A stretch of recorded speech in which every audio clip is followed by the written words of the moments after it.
the innovation stage. Now, the revenue scale at this point would be above 1 CR, right? So ideally between 2 to 3 CR a month. And honestly, this is like, I can only tell you from my experience, because I myself haven't scaled beyond this. So I don't know how it's going to turn out. But I'll tell you from my experience what exactly I'm doing and how I'm thinking, and probably how you can also model what I'm doing in order to grow. So at this stage, what happens is you have a pretty solid team. Okay. In case you do not, you should already have like a C-suite. Okay. So this basically means now you have leaders. Okay. Earlier, you were just a manager. Okay. So let's suppose here's an employee. Okay.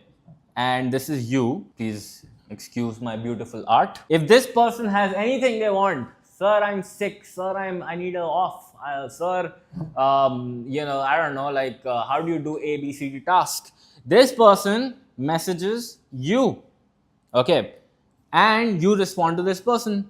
So basically you are the manager, right? Now what you need to do, if you really want to scale, you need to add a layer here, because what will happen is the number of direct reports that you will have will increase significantly. You will have, let's suppose the accounts department messaging you 3 people from there. You'll have the marketing department 4 people from there messaging you. Then you have the sales department, and so on and so forth. As a result, you are now clogged. Okay. So what you need to do is you need to develop leaders. And these people will be the bridge who will do the management of all these divisions on your behalf and then report to you directly. Okay. So how exactly will this work? Well, what will happen is, let's suppose you have the marketing division, you have the sales division, you have the finance division, you have the, let's suppose, operations division, you have the legal division, you have HR division, of course, right? And then you have R&D and, of course, product improvement division, right? All these people must have a leader, okay, as you can see, and they all must report to you. And as a result of this, guess what? You'll be in a position to manage not more than eight direct reports. Now, why 8 direct reports? Because the rule by Jeff Bezos, ex-CEO of Amazon, is that if your team is so big that you can't even sit and share a pizza together, the team is too big.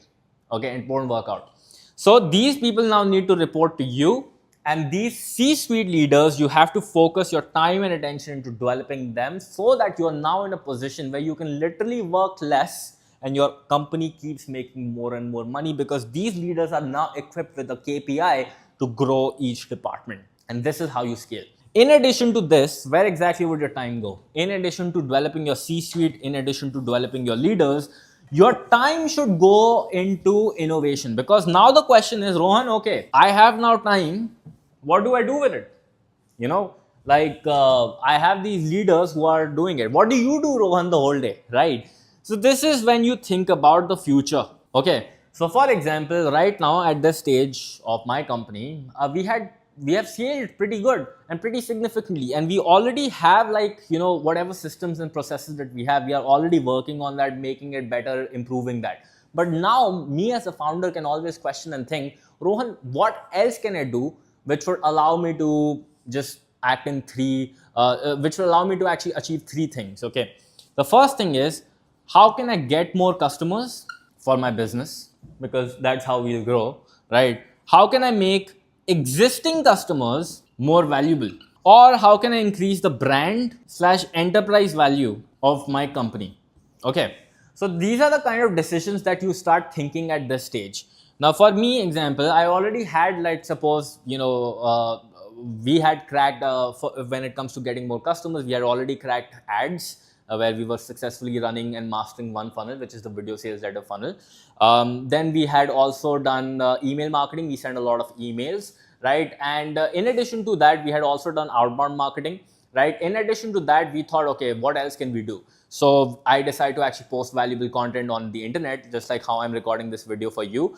We also post content on Instagram where people can actually see your reels. So we are doing pretty good in those areas. But in addition to this, now that I have systems for all these 5 things, what else can I do? So I tried out another marketing funnel where I'm basically hosting this 3-day live event, which is a workshop that you can go check out at onepagebusinessplan.in, which will now allow us to actually get more customers, because at the end of the 3-day event, I'll be having people who would know much more about me, about the company. They would have built a trust along with a brand, because these people might be individuals who, let's suppose, have been watching my YouTube videos, they have been watching my ads and whatnot, but they still need more engagement with me. They need a little bit more nurturing and whatnot. Therefore, for these individuals, I decided, hey, why not also host a 3-day workshop, right?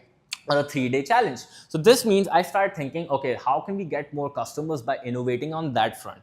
Then it comes to existing customers. How do we go about making them more valuable? So after serving our customers, we realized that, hey, something that they all required were hackathons, tournaments, challenges, right? So what we did is we actually got a lot of people into a group, and we hosted this challenge for 14 days, where we said that, hey, the person with the maximum clients at the end of this challenge will actually get cash prizes and awards that will really incentivize them. And so many people participated in this challenge, and as a result of this, at the end, we had so many success stories, so many people crushing it, so many people actually leaving positive reviews and making a lot of money. And this allowed us to actually make our existing product even more valuable, because by the end of this challenge, these people rated a fantastic rating, which means that our net promoter score went upwards of 70, which makes us part of the top 10% companies in this industry. I mean, most agency and consultants don't even know what NPS is, so I'm not even going to get into that. But point is that the third thing that we could do is thinking about how can we do brand slash how can we go about increasing the enterprise value of the organization. So not too long ago, we actually spent lakhs and lakhs of rupees on this particular website, which you can go check out at UAbility.in.